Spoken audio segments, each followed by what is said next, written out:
네, 수험생 여러분, 지난 시간에 이어서 진행하도록 하겠습니다. 이번 시간에 이제 지난 시간에 공부했던 자산부채 자본에서 마지막 자본이 있었죠.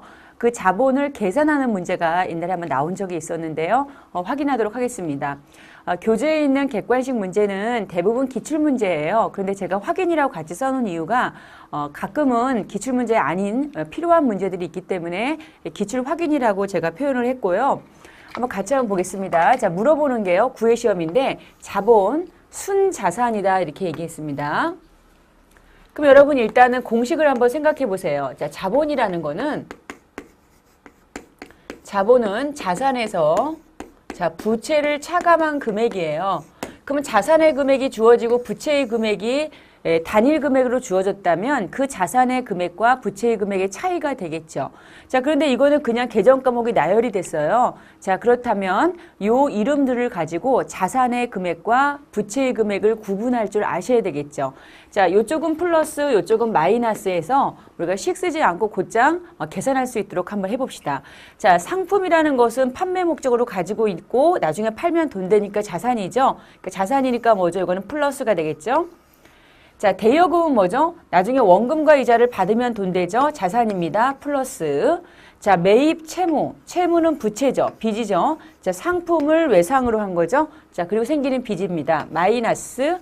자, 비품은 영업활동에 사용할 목적으로 가지고 있는 자산이죠. 자산이니까 플러스. 자, 미지급금은 상품 아닌 것을 외상으로 구입했을 때 생기는 부채입니다. 그래서 마이너스가 되겠죠.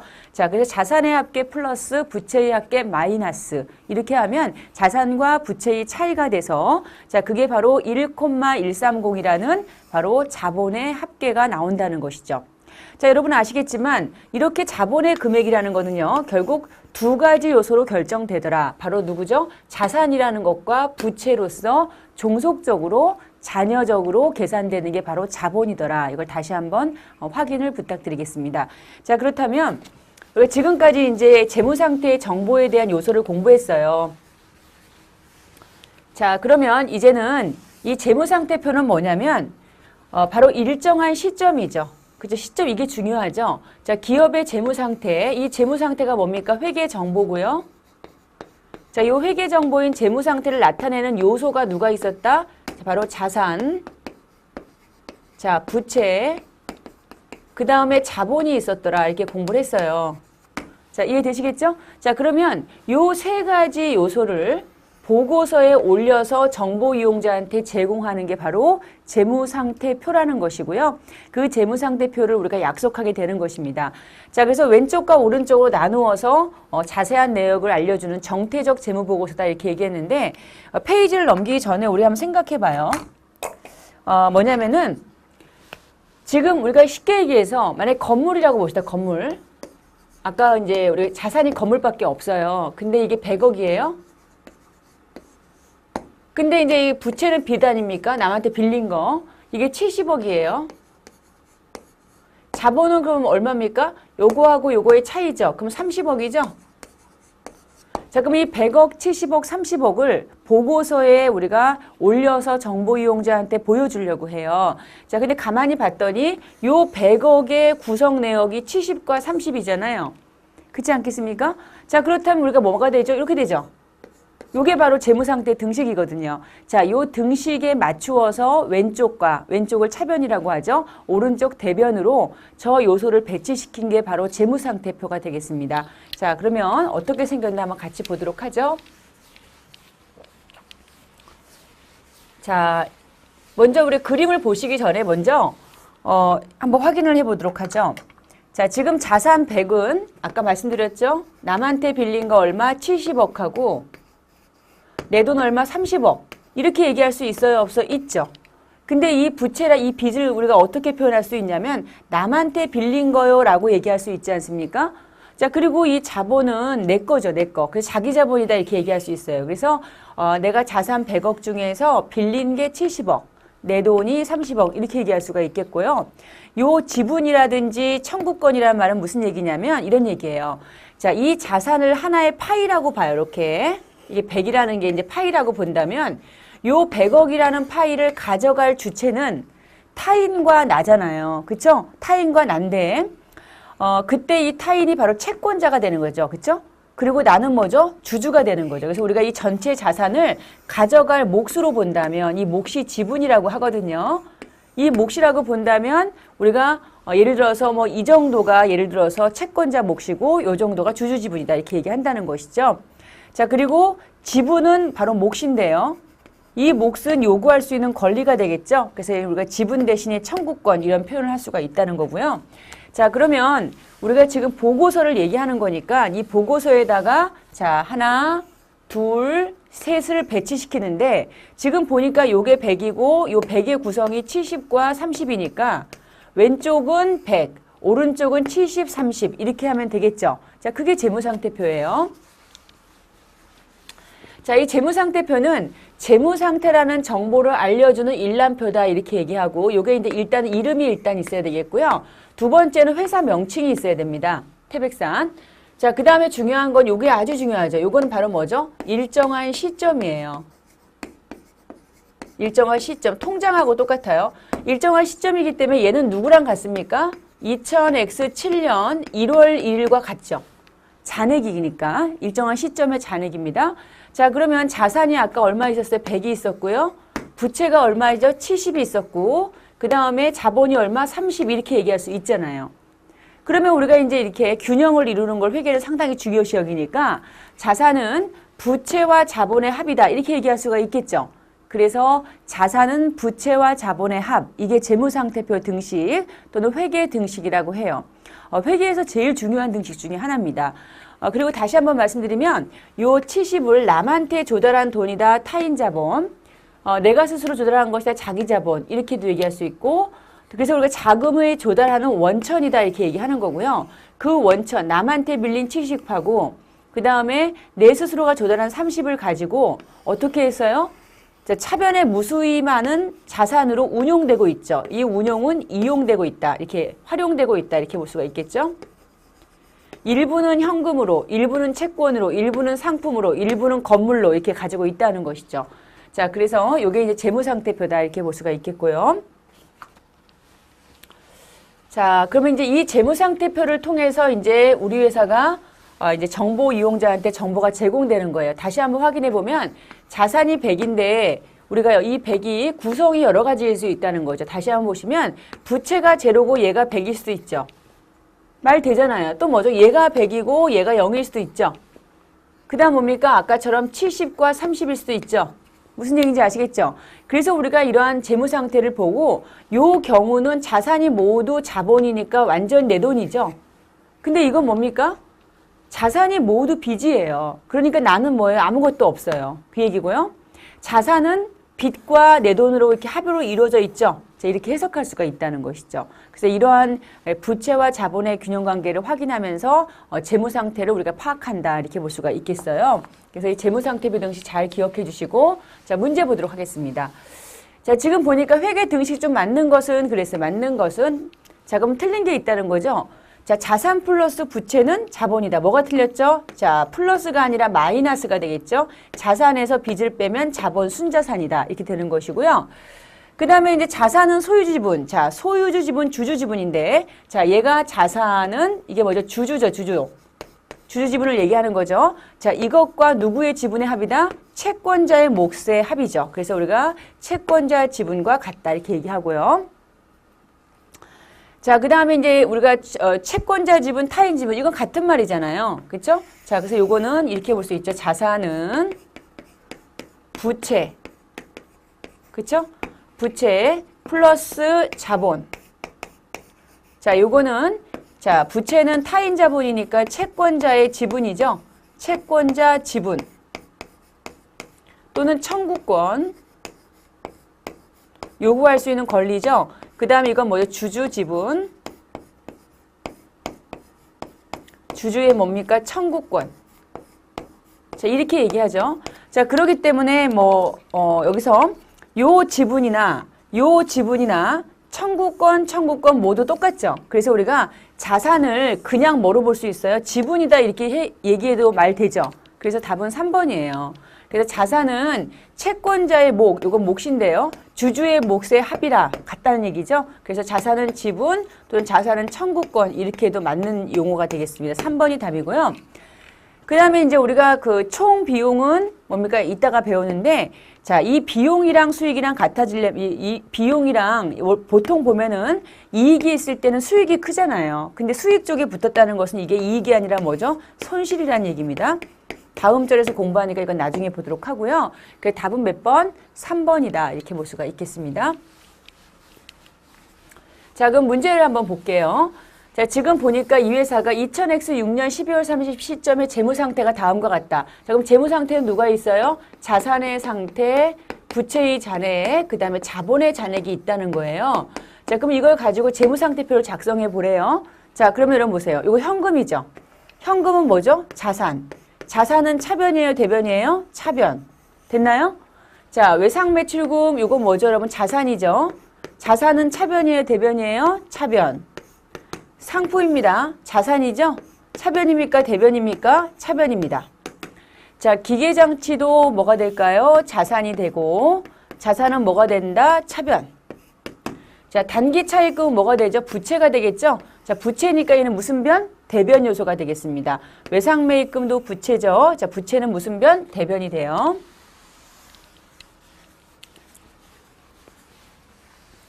자, 그러면 여러분 이제 재무상태표를 이렇게 자산은 차변 쪽에, 부채는 대변 쪽에 이렇게 기록을 했어요. 자, 이거 뭐 대부분 기록을 하시죠. 그렇지만 이걸 해석하는 분과 해석하지 않는 분은 실력의 차이가 생겨요. 다시 한번 음미해 보시면, 자, 지금 이 회사가 지금 보시면은요, 백두사죠. 자, 백두사가 일단은 재무상태표라는 명칭이 필요하다. 자, 그 다음 뭐죠? 회사 명칭이 필요하다. 자, 그리고 이건 중요한 건 뭐죠? 재무상태는 반드시 일정한 뭡니까? 시점이다. 이렇게 말씀을 드렸죠. 자, 기억나시죠? 자, 그렇다면, 자, 한번 확인해 봅시다. 현금 및 현금성 자산이 12만 원이래요. 자, 요거는 뭐냐면, 요 시점에, 2000X6년 시점에 현금의 잔액이 12만 원이라는 얘기예요. 이게 잔액이거든요. 일정한 시점이니까. 그럼 잔액이라는 게 뭡니까? 여러분 통장을 생각하시면 통장이 예입이 있지 않습니까? 자, 예입은 증가, 맞죠? 그리고 인출은 뭐예요? 인출은 감소. 자, 증가와 감소 결과가 뭐가 남죠, 여러분? 통장에 잔액이 남지 않습니까? 잔액? 그쵸? 대부분 우리가 잔액은 이쪽이 커요. 보통 우리가 계정은. 자, 그렇기 때문에 잔액이라는 건 뭐냐면 요 시점의 잔액이기 때문에 요 12만 원은 기중에 무수히 많은 증가가 있었고요. 무수히 많은 감소가 있었던 거예요. 통장처럼. 그래서 만약에 예를 들어서 100만 원이라는 증가가 있었다면 88만 원이라는 감소가 있었겠죠. 그래서 지금 요 시점에 남아있는 현금 잔액은 얼마다? 12만 원이라고 하는 거예요. 잔액이기 때문에 그 다음 연도 1월 1일 날 현금은 얼마부터 출발할까요? 12만 원부터 출발하게 된다는 것이죠. 잔액이고요. 자, 요건 또 뭘까요? 해석 같이 해볼게요. 2000X6년 12월 30일 날 매출 채권을 아직 못 받은 미회수 채권이 얼마? 5만 원. 상품의 원가는 얼마? 3만 원 이렇게 된다는 거예요. 여러분 차입금도 보십시오. 2000X6년 12월 30일 날 내가 단기 자, 1년 이내에 갚아야 될 차입금이 아직 갚지 않은 부채, 아직 갚지 않는 의무가 얼마다? 10만 원. 그럼 갚아야 되죠. 외상으로 상품을 사고 아직 안 갚은 게 얼마? 9만 원. 그럼 또 갚아야 되죠. 자, 자본금 출자금 얼마? 8만 원. 이렇게 얘기할 수 있다는 것이죠. 아시겠죠? 그래서 우리가 이 재무상태표에 있는 이 금액들은 모두 뭐다? 자, 증가와 감소의 잔액들이더라. 이걸 꼭 잊지 마셔야 돼요. 아시겠죠? 자, 그러면 잔액이다 이런 얘기를 하시고요. 그러니까 잔액이기 때문에 여러분 꼭 기억하실 거는 요 2000X6년 12월 30일 요 금액들은 자 내년도 1월 1일의 금액과 같아요. 잔액은 넘어가니까. 자, 그럼 공식을 한번 써봅시다. 자, 이게 모두 더한 게 뭐죠, 여러분? 더하고 더하고 더하고. 이게 뭐죠? 27만 원. 자산이죠? 자산은 자 부채가 어디 있습니까? 여기 있죠? 그쵸? 부채. 부채. 이퀄 플러스 뭐죠? 자본이죠? 그러니까 자, 계산해 봅시다. 자산은 모두 얼마였어요? 27만 원이라는 잔액이 있었는데 이 중에 지금 2000X6년 12월 30일 날 봤더니 부채는 얼마였고 19만 원이었고 자, 자본금이 얼마였더라? 8만 원이었더라. 이렇게 해석이 되는 거예요. 이해되시겠습니까? 자, 그렇다면 우리가 이 식을 가지고 자, 이 자본을 구하려면 어떻게 하죠? 자산인 27에서 부채인 19만 원을 빼면 자본인 8만 원이 계산되지 않습니까? 자, 이런 관계를 해석하는 게 바로 자산, 부채, 자본을 나타내는 재무상태표, 일정한 시점에 자산, 부채, 자본의 잔액을 나타내는 재무상태표 내용이었습니다. 자, 이렇게 해서 저희가 첫 번째 회계정보 재무상태를 봤고요. 그 다음에 이제 저희가 다음 공부할 거는 이제 성과에 대한 얘기를 해보고자 해요. 성과. 지금 이제 아까 첫 시간에 제가 말씀을 드렸는데요.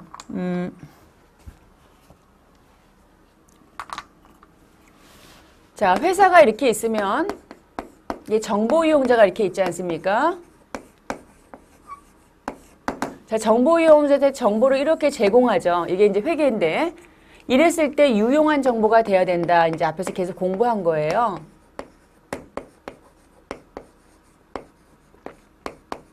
자, 유용한 정보 제공이 돼야 된다. 그러면 유용한 정보에는 유용한 정보, 회계 정보에는 어떤 게 있었다? 두 가지가 있다는 개괄적으로 보는 내용이라고 말씀드렸죠. 첫 번째는 어떤 정보예요? 재무상태 정보였고, 자, 두 번째는 성과 정보예요. 이 성과 정보가 뭐죠? 경영 성과 정보죠. 그쵸? 자, 경영성과 정보고 이 재무상태 정보에는 누가 있었습니까? 자, 자산, 그 다음에 부채, 그 다음에 자본의 항목이 있었고요. 자, 경영성과, 성과 정보에는 누가 있었죠? 바로 수익하고 자, 비용 항목이 이렇게 있었습니다. 아시겠죠? 이렇게 우리가 이제 지금부터 공부하는데 자, 우린 지금 이제 요걸 공부할 차례가 된 거예요. 바로 이제 요거 둘 중에서 지금 요거 성과에 대한 얘기를 지금부터 해보려고 하는 거죠. 아시겠죠? 자, 성과는 여러분 다 아시는 것처럼 자, 이익이 났는지 플러스인지 이익이죠. 마이너스는 뭐죠? 손실. 자, 요거 파악하는 게 바로 경영성과예요. 그러면 이 플러스와 마이너스를 어떻게 평가하겠습니까? 자, 예를 들어서 여러분이 합격하는 게 2016년인데요. 자, 2016년 기간 동안에 열심히 우리가 장사를 하지 않습니까? 그러면 그 16년 동안에 벌은 개념, 이게 수익이고요. 벌기 위해서 나간 개념이 있지 않습니까? 그게 비용 개념이다. 이렇게 쉽게 생각해 주시면 좋겠습니다. 그래서 수익과 이때 이제 벌은 개념을 수익이라고 하고요. 쉽게 얘기해서 벌기 위해서 들어간 게 비용 개념이라고 보시면 돼요. 자, 내가 상품을 팔아요. 그럼 상품을 판 것은 이제 벌은 개념이잖아요. 수익인데 그 수익을 창출하기 위해서 상품 팔기 위해서 누가 필요하죠? 바로 종업원에 대한 근로가 필요하고요. 그 다음에 사무실 필요하고요. 수도강렬비 필요하거든요. 자, 그런 것들이 다 뭐가 됩니까? 비용 항목이 돼서 요 두 개가 만나서 자, 수익이 크면 이익이고 요쪽이 크면 손실이가 되겠죠. 그래서 이제 이런 것들을 우리가 이제 성과라고 하고요. 이러한 성과는 우리가 포괄손익계산서라는 것을 통해서 전달이 됩니다. 자, 그래서 우리가 이제 성과를 이해하기 위해서 그럼 수익이 뭐냐? 수익에 대한 내용을 해봐야 되겠죠. 자, 이제 수익하고 비용에 대해서 항목을 살펴보도록 하겠습니다. 자, 경영성과를 계산하는 구성 요소가 되겠죠. 그래서 수익은 벌은 개념이라고 쉽게 생각하시고 비용은 벌기 위해서 들어간 그런 대가다 이렇게 보시면 되겠습니다. 자, 그럼 회계적으로 이 수익에 대한 정의를 공부해요. 그래서 이제 그 벌을 때 어떻게 버느냐. 첫 번째는 정상적인 영업활동으로서 벌은 개념이에요. 그래서 이제 상품을 팔았거나 재화의 판매, 그 다음 서비스를 판매했거나 용역의 제공, 그쵸? 그럼 결국 뭐냐면 이거는 정상적 영업활동으로서 이런 것들로 인해서 그 대가를 발생했다. 그 얘기는 결국 우리가 알고 있는 매출액 개념이죠. 순수하게 장사한 거잖아요. 그런데 중요한 거는 여기는 그 밖의 활동도 속한다는 거예요. 그 밖의 활동은 뭐냐면 예를 들어서 우리 회사가 건물이 있어요. 건물이 있으면 건물을 임대해주면 매기 뭘 받을 수 있죠? 임대료 받을 수 있고 자금이 많아가지고 돈을 빌려줄 수도 있지 않습니까? 그럼 돈 빌려주면 뭘 받아요? 이자 수익을 받아요. 그래서 우리가 그 밖의 활동, 내가 상품 팔고 이런 거 안 해도 그 밖의 활동으로 돈이 들어올 수 있어요? 없어요? 있죠. 자, 그래서 그 밖의 활동에서 발생하는데 이렇게 우리가 순수하게 장사에서 들어오거나 그 밖의 활동으로 들어오거나 그래서 어떻게 되는 거죠? 자산이 들어오거나요. 또는 부채가 감소해요. 그래서 궁극적으로 수익은 결국 우리가 무엇을 증가한다? 내 돈을 증가하는 요인이 바로 수익이다. 자본을 증가하는 요인이다. 이렇게 보시면 되겠습니다. 그러면 자본 등식이 여러분 떠오르시죠? 자본은 뭐예요? 자산에서 부채를 차감한 금액이었다. 기억나시죠? 그러면 이 자산에서 부채를 차감한 금액이 자본인데 요게 증가한다는 것은 결국 뭐죠, 여러분? 요 그대로 정의를 보면 요 플러스인 자산이 증가하거나 부채는 마이너스잖아요. 그럼 마이너스는 어떻게 해야 되죠? 감소해야지 증가하죠. 그래서 우리가 자산이 증가하거나 부채가 감소해서 누가 증가하는 거죠? 자본이 증가하는 게 수익입니다. 예를 들어서 여러분 보세요. 만약에 예를 들어 상품을 외상으로 판매했어요. 자, 그럼 매출이라는 수익이 발생하는데 외상 판매하면은 어떤 자산이 증가해요? 채권이 증가하죠. 그게 바로 뭐죠? 외상 매출금이죠. 자, 외상 매출금입니다. 자, 외상 매출금이라는 자산이 증가하는데 요 자산이 이게 증가하죠. 그게 증가하죠, 이렇게. 증가하니까 자본이 증가하잖아요. 다른 게 일정하다면. 그래서 우리가 수익은 자산을 증가시키거나 빼기인 자본을 부채를 감소시켜서 자본을 증가시키는 요인을 우리가 수익이라고 합니다.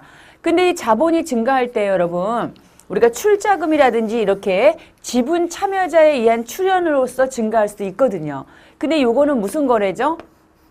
수익비용 거래가 아니고 이건 자본 거래이기 때문에 이런 자본과 관련된 지분 참여자에 의한 출연은 우리가 수익이라고 볼 수 없다. 그래서 이거는 제외한다, 포함한다, 제외한다. 기출문제였죠. 우리 포함한다라고 잘못 나왔습니다.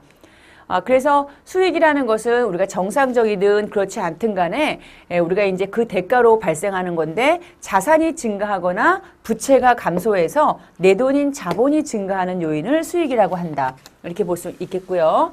자, 그럼 이런 수익은 어떤 게 있을까? 몇 가지만 샘플로 잠깐 보시면은요. 매출액이 뭡니까? 매출액이 주된 영업활동이죠. 상품을 팔거나 제품을 팔거나 상품은 사서 파는 거고 제품은 만들어서 파는 거죠. 자, 이거 판매해서 발생한 수익이 있고요. 그 다음에 예를 들어서 뭐 이런 게 이제 정상적 영업활동 때문에 생기는 수익이죠. 이런 것들은 뭐 기타 수익이잖아요. 자, 내가 돈이 많아서 돈을 빌려주거나 예금 때문에 생기는 플러스. 자, 요거는 부동산 빌려줘서 생기는 플러스. 현금 배당 때문에 생기는 플러스. 용역 제공하고 수수료 받는 거. 뭐 이런 것들이 있다는 것이죠. 그래서 이러한 것들이 생겼을 때는 바로 수익의 발생이라고 하고 그 수익의 발생은 자산을 증가시키거나 부채를 감소시켜서 바로 자본을 증가시키는 것이다. 이렇게 볼 수가 있겠고요. 자, 그다음 비용 보겠습니다. 그럼 비용은 수익이랑 반대로 생각하면 되죠. 예를 들어서 우리가 상품을 팔았다. 그럼 뭐가 생기죠? 매출액이 생겨요. 자, 매출액이 여러분 이게 수익이지 않습니까? 이게 이제 100이라고 봅시다. 그럼 이 100이라는 수익을 벌기 위해서 나는 뭐가 반드시 들어갈 수밖에 없죠? 비용이 발생될 수밖에 없어요. 상품만 판다고 해서 우리가 아무것도 비용이 없느냐? 그렇진 않죠. 상품을 100에 팔았다고 할지라도 이 100에 대한 상품의 원가도 있을 거고요. 그 다음에 종업원행 급여도 있고요. 사무실 임차료도 있을 거예요. 그래서 우리가 이 100억을 벌기 위해서 우리 뭐가 들어가죠? 비용이 들어간단 말이죠. 그래서 수익을 발생시키기 위해서 내가 대가를 지불하는데 그게 바로 비용이에요. 그래서 여기 보시면 정상적 영업활동으로서 자, 이것도 마찬가지예요. 내가 이제 순수하게 매출 활동과 관련돼서 발생하는 비용이 있고 그 밖의 활동이 있는데 중요한 것은 비용은 내가 대가를 지불하는 거기 때문에 돈이 나가요, 들어와요? 나가죠. 그렇죠? 그래서 우리가 이제 자산이 어떻게 됩니까? 유출되거나 사용된다. 즉 자산의 감소가 있고요. 그 다음에 부채가 증가해요. 그렇죠? 부채가 증가하죠. 자, 그래서 이거는 결국 뭐냐면 누구를 감소시키는 거죠? 자산이 감소되고 그 다음에 부채가 증가하면 빼기가 증가하니까 내 돈은 어떻게 되죠? 감소한다. 누구 때문에? 비용 때문에. 그래서 자본이 감소하는 요인을 비용이라고 하는데 이때도 자본거래, 지분 참여자에 의한 분배 이런 것들은 포함되지 않습니다. 제외되는 거 잘 기억해 두시고요. 예를 한번 들어볼게요. 여러분 급여 있지 않습니까? 급여? 급여는 비용이라는 거 다 아시죠? 그쵸? 다 아세요. 근데 이 급여가 이 급여가 예를 들어서 100이라는 금액이 발생했다고 봅시다. 급여가 발생했어요. 근데 급여가 발생하면 우리는 이걸 현금으로 지급할 수 있죠. 현금 지급. 그쵸? 현금 지급하면 뭐가 감소하나요? 자산이 감소해요. 자산의 감소를 가져오고 또 우리가 현금으로 지급하지 못하면 아직 못 준 거죠. 이걸 미지급이죠. 미지급. 지급하지 못한 거예요. 이런 미지급자가 붙으면 부채거든요. 그럼 얘는 뭐가 되죠? 부채의 증가가 됩니다. 자, 그래서 우리는 이제 기억할 거는 이렇게 급여라는 비용이 발생하면 우리는 하나는 돈을 지급하고 급여가 발생하기 때문에 자산이 감소하고 자, 이게 감소하고 이게 감소하면 얘도 감소하잖아요. 근데 부채는 빼기인데 자, 또 우리가 미지급하면 부채가 증가하지 않습니까? 자, 이 빼기가 증가하니까 이것도 감소한다는 거죠. 그래서 비용은 누구를 감소시킨다? 자본을 감소시키는 요인이더라. 이걸 기억을 해 주시기 바랍니다.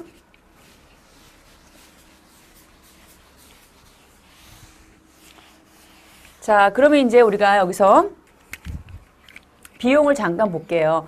자, 우리가 처음 공부할 때 이 매출원가라는 용어를 상당히 어렵게 생각할 수 있는데요. 여러분 이렇게 쉽게 생각해 주셨으면 좋겠습니다. 예를 들어서 우리가 이제 창고가 있지 않습니까? 창고.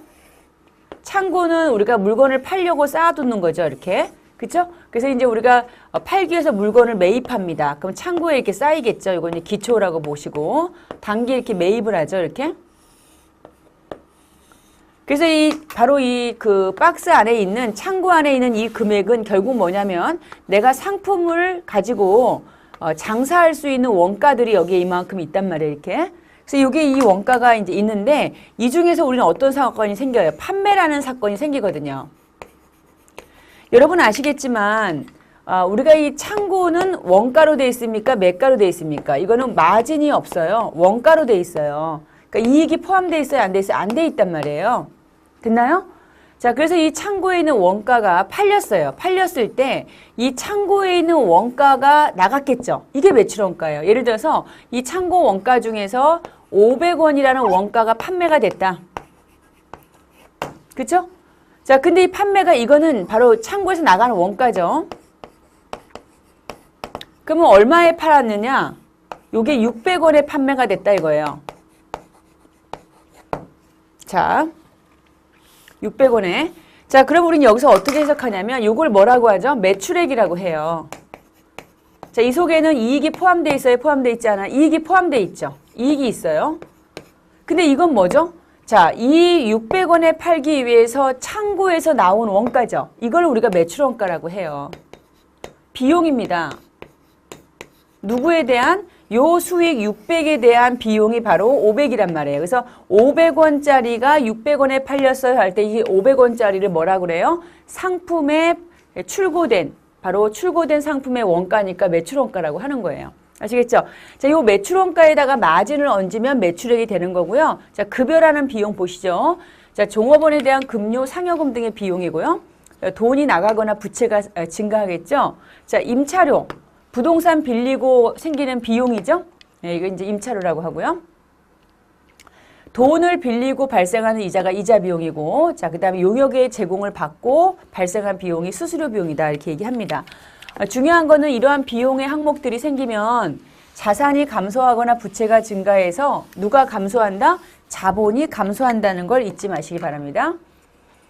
자, 그러면 이제 우리가 나중에 재무제표 일반에서 공부를 하는데요. 이때 비용을 우리가 분류를 성격과 기능으로 분류해요. 지금은 이제 가볍게 보시는데, 그럼 성격은 뭐냐? 성격은 그냥 성격별로 그냥 우리가 비용을 우리가 이제 분류하는 것인데, 쉽게 얘기해서 제가 요건 여러분 나중에 저희가 다시 공부하니까요. 가볍게 보시면 돼요. 예를 들어서 이겁니다. 인건비 있어요. 인건비. 인건비가 있는데요. 자, 이 인건비가 이제 뭐 급여라든지 상여금 이런 것들을 얘기하는데 본사와 관련된 인건비가 있고요. 자, 공장과 관련된 인건비가 있어요. 다르게 처리하죠. 본사 관련된 인건비가 5억이고 공장 관련된 게 3억이라고 봅시다, 여러분. 그럼 이때 우리가 성격별이라는 게 뭐냐면 이 인건비라는 비용이 말입니다. 이 비용이 본사의 기능을 했든 공장의 기능을 했든 묻지 않고 모두 어떻게 한다? 인건비라는 비용으로서 얼마예요? 8억. 이렇게 기록하는 게 성격별이에요. 그러니까 성격별은 이해하기가 쉽죠. 자, 근데 기능별은 뭐냐면 요 8억 중에서 5억은 본사니까 이 본사 관련된 인건비는 급여로서 단기 비용이잖아요. 100% 기간 비용이죠. 그렇죠? 자, 그런데 공장 관련된 3억은 이건 어디로 가야 되죠? 제조원가로 가야 돼요. 여러분, 제조원가로 가면 언제 비용이 돼요? 팔려야지 비용이 됩니다. 시차가 존재할 수 있다는 거죠. 자, 그래서 성격별은 그냥 성격 그 자체로서 우리가 이해하기 쉽게 분류하는 것이고, 기능별은 우리가 자의적 배분이 있어요. 네, 그래서 이제 요거는 나중에 배우도록 하겠는데, 매출원가라는 항목이 나와 있는 게 기능별입니다. 그래서 잠깐만 보시면 됩니다, 이거는. 여러분, 이 내용은 저희가 나중에 뒤에서 다시 보니까요. 그냥 이렇게 차이가 있구나만 보시면 돼요. 자, 이 기능별이 기존의 방법인데요. 이 기능별 속에 누가 있어요? 이렇게 매출원가라는 항목이 있다는 걸 기억하시면 돼요. 자, 이쪽에는 매출원가를 계산하긴 하지만 매출원가가 따로 나와 있진 않아요. 근데 얘는 따로 나와 있다는 것이죠. 이 정도만 가볍게 보시면 되겠고요.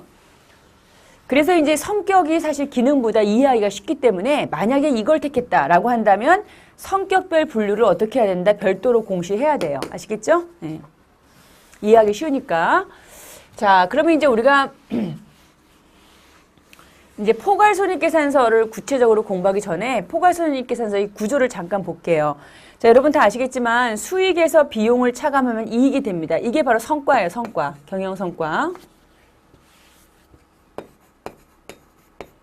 이 경영성과죠. 그쵸? 자, 여기다가 기타 포괄 항목을 플러스 마이너스 하게 되면 우리는 총 포괄 손익이 나오는데요.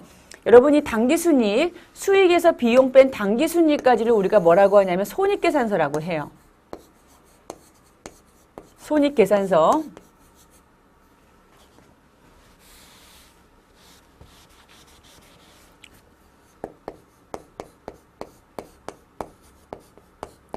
그런데 이제 우리가 여기서 기타라는 항목, 지금은 기초라서 얘기 좀 어려운데요. 이 기타 포괄손익이라는 항목이 나오면 이 기타 포괄손익까지 포함해서 우리는 뭐가 되는 거죠? 자, 요게 바로 이제 포괄손익계산서다 이렇게 얘기해요.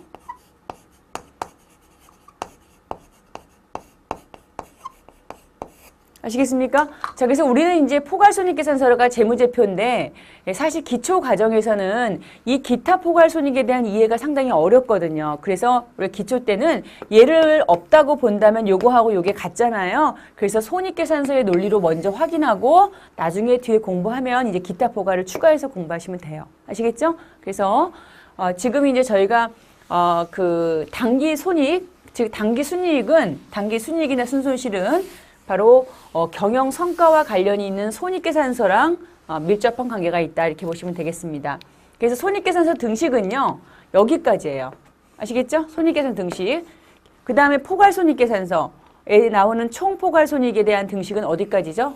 바로 여기까지죠. 그쵸? 그게 이제 바로 등식의 내용이 되겠습니다. 자, 그래서 우리가 이제 수익에서 비용을 빼면 당기순이익, 그 다음에 수익에서 비용 빼고 기타까지 포함한 게 총포괄손익이다 이렇게 보시면 되겠고요. 자, 근데 이제 지금 거기 책에 나온 것처럼 당기순이익이 발생하는 경우는 손익계산서의 등식과 양식이죠. 그래서 우리가 이제 예를 들어서 아까 말씀드린 것처럼 자, 수익에서 비용을 빼면 이익이에요. 그렇죠? 이쪽이 크다고 본다면 자, 이것을 우리가 이제 그 등식을 만들어서 그 다음에 손익계산서를 한번 연결해 본 거죠. 근데 이것도 우리가 이제 지금 잠깐 확인해 보시면 수익에서 비용을 빼면 이익이다. 이쪽이 큰 거잖아요. 그렇죠? 그럼 이걸 이렇게 넘기면 어떻게 되죠? 이익에다가 비용을 더하면 수익이랑 같다는 얘기죠. 자, 그런데 수익은 누구를 증가시켜요? 자본을 증가시키기 때문에 그 수익을 무슨 변에 기록하고 자본의 증가랑 똑같은 대변에 기록하고 그 다음 비용을 반대쪽에 기록하는 거죠. 자, 이익이 생겼다는 얘기는 뭐예요, 여러분? 이익이 생겼다는 것은 자, 비용보다 수익이 크다는 얘기죠. 자, 그런데 회계는 균형을 중요시 여기기 때문에 그 이익난 부분에 대해서 부족한 쪽에 써주는 거예요. 그래서 총 비용에다가 이익을 더하면 수익이다. 이렇게 얘기해 볼 수가 있겠고요. 자, 반대의 경우는 어떻게 되죠? 반대의 경우는 비용이 크죠? 그죠? 자, 그러면 그 비용이 크니까 부족한 쪽에 손실 금액을 써주는 거죠. 그래서 수익에서 손실을 더하면 이게 총 비용이더라. 이렇게 얘기하는 거예요. 자, 그러면 여기까지 한번 정리해 보도록 합시다. 자, 그럼 수익과 비용을 모두 이제 한 곳에 우리가 놔서 정보 이용자한테 제공하려고 하는데 이때 경영성과 정보는 누구를 통해 전달된다? 포괄손익계산서를 통해 전달돼요. 자, 그럼 우리가 이제 이 계정식 포괄이라는 것은 T자고요. 이 경우는 지금 기초기 때문에 포괄자 생략하고 수익과 비용만 보는 거예요. 자, 그럼 수익의 발생은 대변의 자본의 증가랑 같은 쪽이니까 이쪽이 뭐죠? 대변이 수익 항목이고 차변이 뭐죠? 비용 항목이 되는 거죠. 자, 같이 한번 봅시다. 상품 매출 이익은 수익 항목이죠. 무슨 변? 대변. 됐죠? 자, 그 다음에 그 변은 뭐죠? 비용이죠. 차변. 임차료는 뭡니까? 비용입니다. 자, 비용은 무슨 변? 차변. 수수료 수익은 수익이죠. 무슨 변? 대변. 이자 비용은 비용이죠. 차변. 여비교통비 비용입니다. 차변. 임대료는 뭐죠? 우리 수험생이 많이 틀리시는 거. 임대료는 수익이에요. 자, 대변. 광고 선전비는 뭐죠? 비용이죠. 자, 비용이니까 무슨 변? 차변. 자, 유형자산 처분이익은 수익이죠. 자, 수익이니까 무슨 변? 대변. 자, 수도강렬비는 무슨 뭐죠? 비용이죠. 비용이니까 무슨 변? 차변이 돼요. 그렇죠? 그래서 비용은 차변, 수익은 대변. 이렇게 해서 저희가 한번 내용을 정리해 보도록 하겠습니다. 자, 이렇게 되니까 여러분 보시니까요. 수익이 이만큼이죠. 49만 원. 자, 이거 어떻게 해석하는 거냐? 자, 이거 바로 명칭이 있고요. 회사 있죠? 요거는 뭐예요? 일정한 시점이 아니죠. 이거 일정한 시점입니까? 일정한 시점이 아니에요. 뭡니까? 일정한 기간 동안입니다. 그래서 자, 나는 49만 원이라는 돈을 2000X6년 1월부터 12월 30일까지 벌은 거예요. 49만 원을. 이 49만 원을 벌기 위해서 우리는 39만 원이라는 금액만큼 비용이 발생한 거죠. 그죠? 자, 그래서 우리는 그 차이가 바로 뭡니까? 이익이죠. 자, 수익이 얼마만큼 더 커요? 10만 원만큼 더 크니까 그 10만 원만큼 뭐가 되죠? 당기 이익이 되는 거죠. 그래서 이것도 해석할 때 어떻게 하셔야 되냐면 해석이 중요한데요. 제가 누누이 말씀드리지만 일정한 시점이 아니라 일정한 기간 동안이라는 것은 2000X6년 1월 1일부터 12월 30일까지 동안에 내가 수수료 수익을 얻은 게 이 1년 동안에 10만 원, 부동산 빌려주고 발생한 임대료가 모두 얼마? 1년 동안에 9만 원. 유형자산을 팔아가지고 생긴 이익이 1년 동안 얼마? 8만 원. 이렇게 자, 손익계산서의 내용은 그 기간 동안에 발생된 금액을 얘기하고 있다는 거죠. 그렇기 때문에 발생된 금액이기 때문에 여러분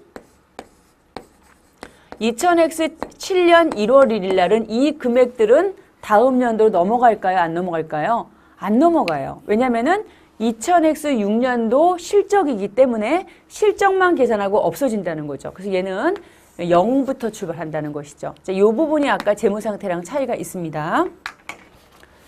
자, 이렇게 해서 저희가 이제 회계정보 2개를 지금 저희가 봤어요. 그래서 자, 한번 봅시다. 자, 지금 저희가 유용한 회계정보를 제공하는 과정이 회계다 이렇게 공부했고, 자, 그러면 그러한 회계정보는 누가 있다? 바로 재무상태 정보하고 경영성과가 있더라.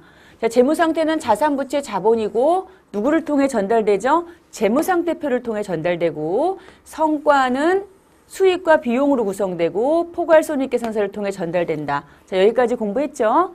다시 한번 꼭 확인해 주시고, 요거는 이제 항상 잔액 일정한 시점이고 요건 일정한 기간 동안의 성적표고 느낌이 달라요. 꼭 기억해 주시기 바랍니다. 자, 그러면 이제 1장에서 가장 기출 빈도가 높은 파트가 남았는데 그게 바로 뭐냐면 이익의 측정 방법이에요.